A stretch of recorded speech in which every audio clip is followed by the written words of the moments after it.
Pozdrav svima i dobrodošli na naš kanal Zdrava hrana. Danas ćemo govoriti o lanenim sjemenkama i kako poboljšavaju naše zdravlje.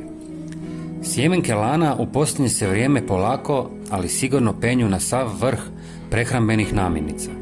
Razlog tome je činjenica da sadrže na desetke hranjivih tvari poput omega 3, 6, 9, vitamina B1, B2, C i E, te od minerala kalcij, selen, bakar, željezo, cink, natrij, fosfor, magnezij i kalij kao i karoten.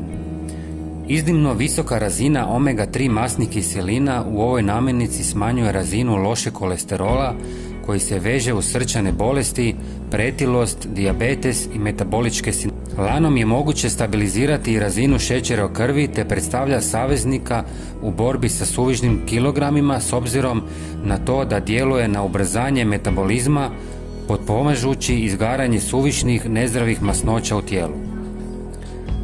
Vlakna u lanenim sjemenkama, osim što produžuju osjećaj sitosti, također snižavaju razinu kolesterola i pospješuju probavu, a neka istraživanja kažu da mogu sniziti kolesterol čak i za 50%. Zbog kombinacije ulja i vlakana, lanene sjemenke služe kao izuzetno dobar laksativ. Osim toga, lan je djelotvoran u rješavanju problema suhe kože i općenito se drži da konzumacija sjemenki lana i lanenog ulja pozitivno utječe na cjelokupan čovjekov imunitet. Ako su vam ovi razlozi nedovoljni da lanenim sjemenkama date šansu, evo još jedan koji nijedna žena ne bi trebala zaobići.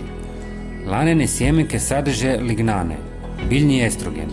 Lignani su poznati po tome da održavaju ravnotežu ženskih hormona, ublažavaju simptome menopauze i rizik od raka dojke, a potiču plodnost i zdravlje reproduktivnih organa. Lan je svakako namirnica koja se treba svaki dan uključiti u prehranu. Najčešće se konzumiraju u jogurtu ili kefiru, ali kreativnost tu nipošto ne mora prestati.